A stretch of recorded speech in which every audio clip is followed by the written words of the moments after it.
Hello, fellow Newark health warriors, and welcome to Heather's Healthy Kitchen. I hope you guys enjoy this as much as I've enjoyed doing this for you guys. So basically what I'm going to do today is I'm going to show you just a simple meal. So I'm going to be cooking some pork chops, roasted cauliflower, and risotto. So the first thing, most important, is having everything out and kind of ready to go before you start. So as you can see, I've got kind of everything organized. From right here, I have my little cutting station with my cauliflower and my onion and garlic that I'm going to be using for the risotto. I have both of my pans ready for the risotto and for the pork. And then I have all of my ingredients, with the most important ingredient being wine.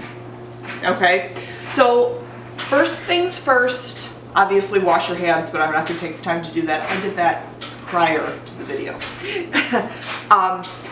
You want to, when you are cooking meat, you want to first make sure that your meat is dry. Okay, so while I'm doing that, I'm going to preheat my pan, because you want your pan to be preheated before you put your meat into it so it doesn't stick. So I'm just going to preheat it on medium high. And I also have my oven preheated to 400 for the roasted cauliflower. So what I'm going to do first is take these pork, they're sirloin chops, put them on some paper towels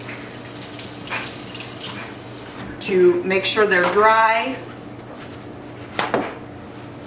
Just pat them dry.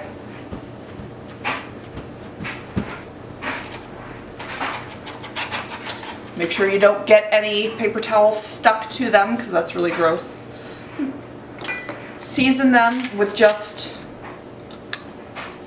some simple seasoning, whatever you have. Salt and pepper is enough. I am using everyday seasoning, which just has some extra seasoning in it. Flip it over.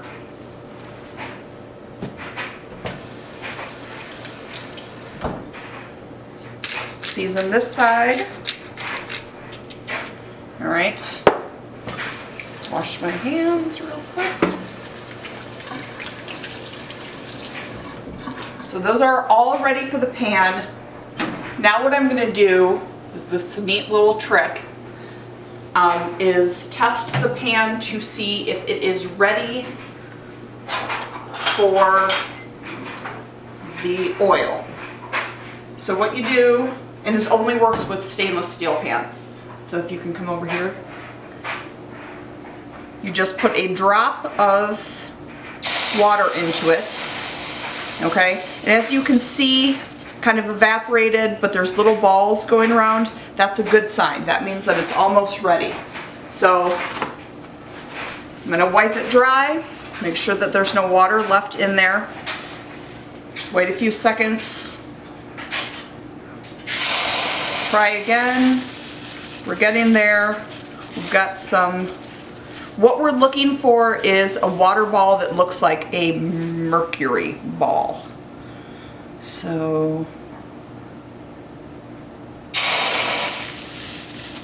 not quite.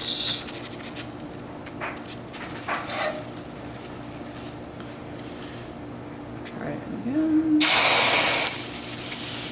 And why we're doing this is what happens, see right there? Are you getting it? Okay, that little mercury ball, that tells us that the pan is ready. So personally, I think it's really cool, but I'm a kitchen nerd, so. All right, so immediately what you want to do when it's ready is just put some oil in it. We're using olive oil because that is heart healthy.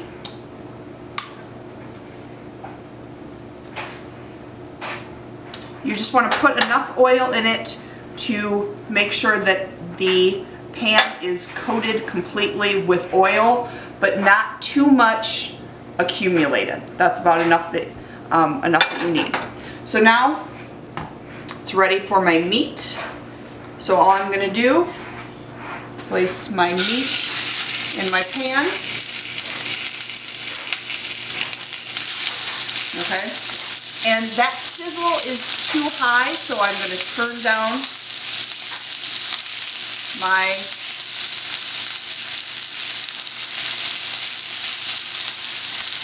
heat to low, and I'm just going to let that sit there until it cooks about halfway through. Then I'm going to turn it. So right now all I'm doing is letting it sit and controlling the temperature.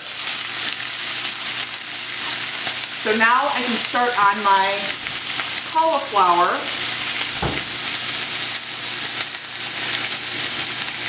So all I'm doing for this is breaking up this cauliflower into chunks, putting it in a bowl. You can break it in. You just want to make sure that they're about even sizes.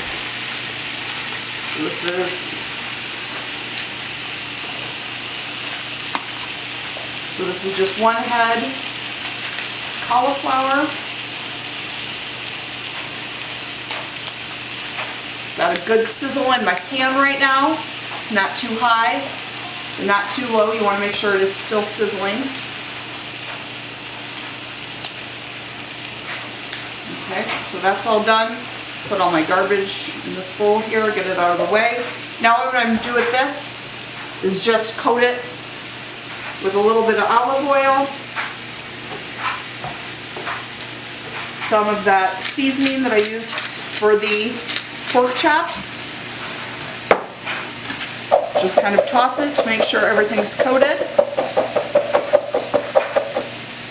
And put it on a baking sheet. This goes in the oven. I'm going to put it in there for about 15 minutes and then check it.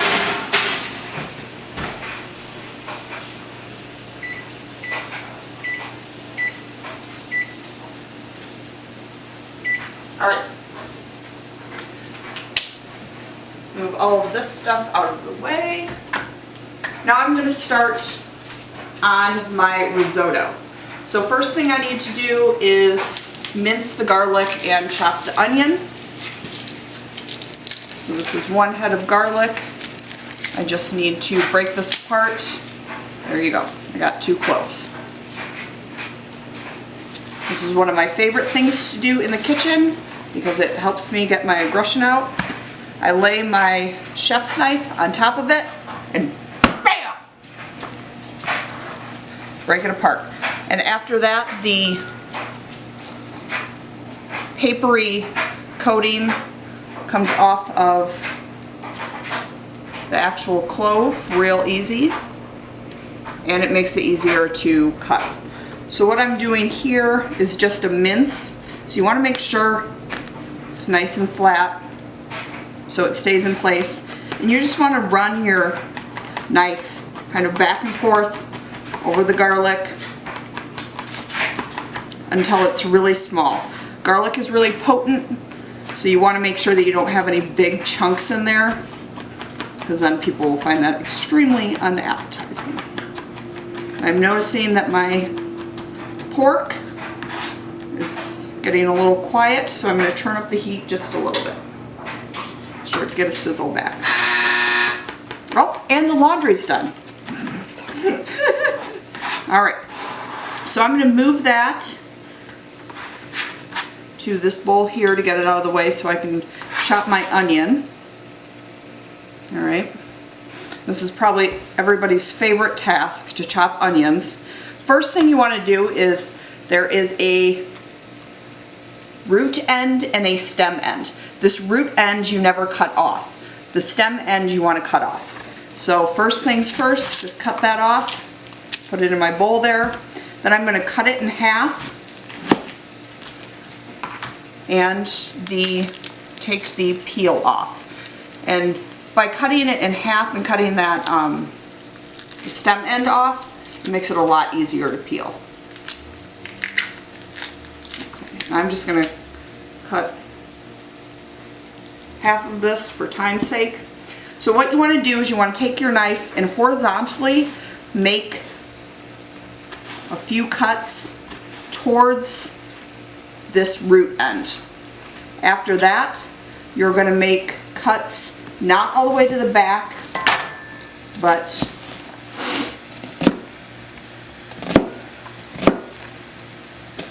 that way. And then you're going to go the opposite way. And this, if you want an extra little lesson from me, you can come down to my classroom and I'll show you in more detail kind of how to do that, and then just kind of rough chop it. And you should have an even dice. All right. So, got all that ready to go.